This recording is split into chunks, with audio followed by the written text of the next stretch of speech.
Mas às vezes é melhor você sofrer, conseguir a classificação, do que querer jogar bonito. Foi o brasileiro com pior desempenho nessa primeira fase do Mundial. E atuação absolutamente constrangedora.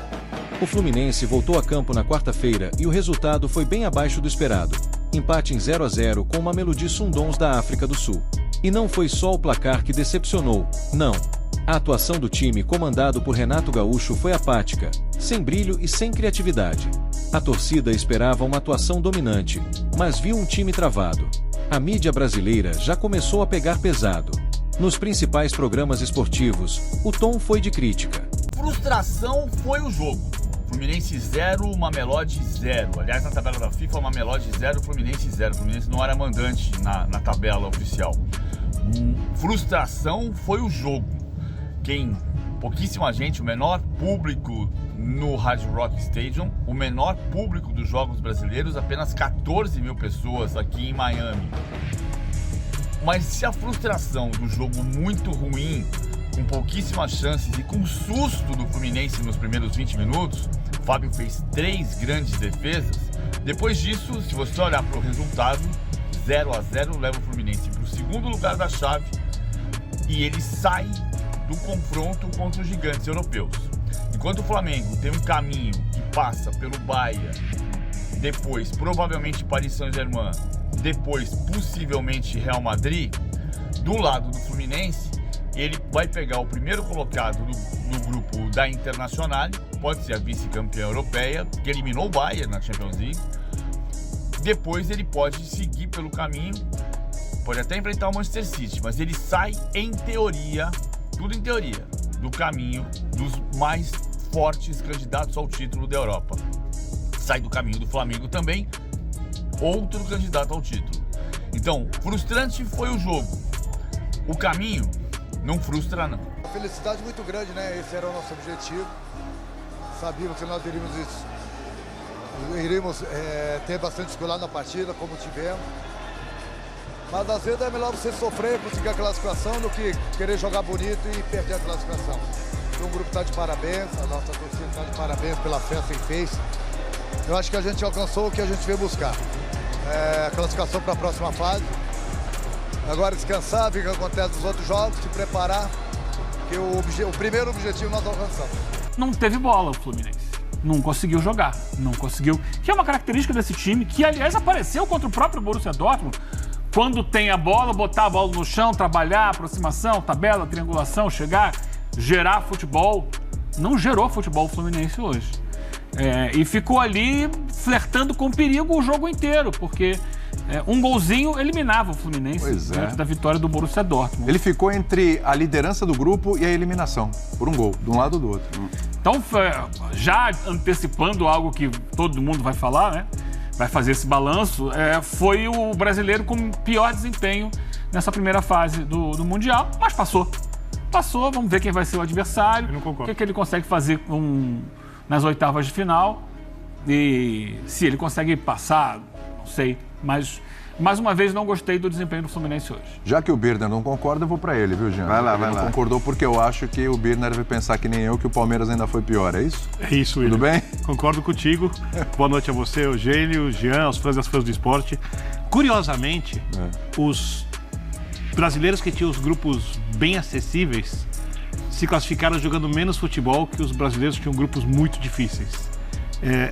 Eu acho que o Palmeiras foi pior. Eu acho que a atuação, por exemplo, do Palmeiras contra o Inter Miami foi abaixo da atuação do Fluminense hoje, que foi ruim, a do Fluminense. Não foi bem. Eu acho que a melhor atuação do Fluminense contra o Dortmund, que é a atuação que no final das contas garantiu a vaga, porque a diferença dele para o Mamelodi foi exatamente o resultado contra o Dortmund, quando o Fluminense foi melhor que o Dortmund, foi superior à atuação do Palmeiras para comparar com a do Porto. Então, assim, eu discordo. Agora, a grande diferença entre essas equipes é que dá para esperar bem mais do Palmeiras no mata-mata e do Fluminense, eu não sei. Boa pergunta. Quer responder, Jean? Tudo bem? Tudo bom? Não sei se o Palmeiras vai jogar bem mais, dá para esperar mais, isso eu sei. Boa tarde, boa noite.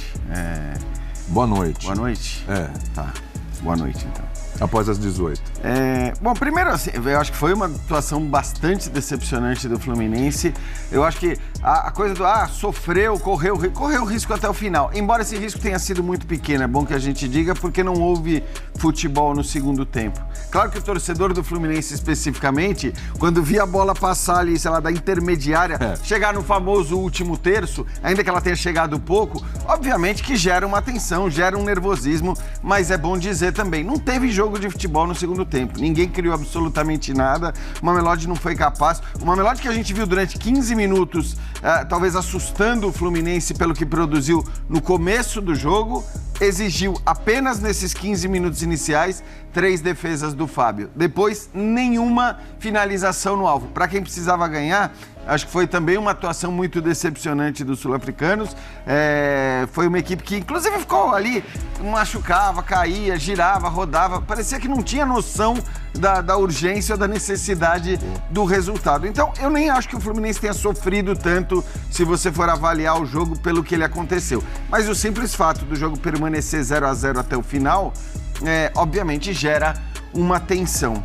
Que atuação absolutamente constrangedora do Fluminense, bicho. Só não foi pior porque, no fim das contas, mesmo com tão pouco futebol, com tanto medo, com tanta alergia à bola, o Fluminense concedeu uma única chance clara ao Mamelodi. Então, defensivamente, por esse prisma, não foi tão mal. Precisou de um milagre do Fábio, que entrega tantos pra gente, um dos maiores goleiros da nossa história, o maior que eu já vi, maior que o Cavalieri, inclusive. Dessa vez, só precisou de um milagre do Fábio num momento muito crítico do jogo. A postura do Fluminense nos minutos finais, ela é absolutamente compreensível. Regulamento debaixo do braço, escondendo a bola, valorizando, fazendo de 1 metro de posse de bola um latifúndio, tentando esfriar o jogo. Isso é completamente compreensível. E eu não estou falando dos 5 minutos finais, dos 8 de acréscimos. Eu falo dos últimos 15, 20 até, vai. Agora, antes disso, a maneira como o Fluminense entra em campo e permanece em campo, quase que a totalidade do jogo, eu repito, é constrangedora. Eu fui me encolhendo de vergonha aqui no sofá. Feliz que eu estava vendo o jogo sozinho, que eu não estava com algum amigo meu aqui, com a Sara, falando, vamos ver o Fluminense jogar comigo, esse é o Fluminense. Porque, sinceramente, cara, tudo errado. Tudo errado. Tudo o que o Fluminense fez hoje foi pior do que o Mamelodi fez. Proposta de jogo e ferramentas para aplicar propostas diferentes. A começar pela escalação. Isso me dá muita dor, o que eu vou falar. Mas hoje, pode ser que daqui a 2 meses, 1 mês, seja diferente. Mas hoje não há nenhuma justificativa para Germancano ser titular do Fluminense. É muito ruim falar isso, mas não há. Voltando de lesão, com essa condição física que faz com que o Cano hoje, ele não pressione a saída de bola adversária, ele não faça um bom pivô, ele não corra para atrapalhar qualquer adversário ao redor dele e que ele não tenha gás para furar a linha de defesa adversária ou se posicionar bem com tanta frequência. Eu sei que ele colocou uma bola na trave num lance de movimentação que lembrou o Cano de outrora. Seria um gol, como o meu grande amigo Thiago me disse durante o jogo, com a assinatura dele. Mas tudo o que ele fez antes e depois dessa bola na trave é ruim. É ruim para o time, prejudica a atuação do time. Num jogo tão importante, eu não entendi porque o Renato... Porque assim, em qualquer condição hoje, para mim, o Cano é banco. Ainda mais num jogo em que a saída de bola do adversário é frágil, e os elogios ao Mamelodi vêm daqui a pouco. É uma saída que, por ser tão ousada, ela tem as próprias vulnerabilidades. que foram demonstradas e expostas nos 2 jogos anteriores, principalmente contra o Dortmund, e o Fluminense tem um Cano na ponta do ataque. Não é possível, cara. E o Cano ficou em campo 84 minutos. Não dá. Não dá, cara. Jogadores espaçados, nenhum volante se apresentando para o jogo, nenhum dos 3, que eu elogiei tanto aqui contra o Dortmund, nenhum dos 3 se apresentando para o jogo, nenhum dos 3 ganhando a segunda bola. Qual foi a segunda bola no jogo inteiro que o Fluminense ganhou? Nenhuma. René muito mal, Samuel Xavier muito mal, o Freitas, parece que ele só tem a bola no controle e não o X. Parece que ele só consegue lançar passe simples. Por que não? Pro lado, pra frente. Nenhum jogador do Fluminense com a capacidade de quebrar a linha com o próprio passe, cara. Se apresentar, nenhuma aproximação. Sinceramente, eu tô... Pode ser que com o tempo eu vá digerindo essa atuação terrível e vá começando a experimentar a doçura da classificação. Aí, torcedor, o que você achou desse jogo? O Flu ainda tem força para chegar longe no Mundial? Deixa a tua opinião aqui nos comentários. Não esquece de compartilhar esse vídeo e continuar ligado aqui no canal.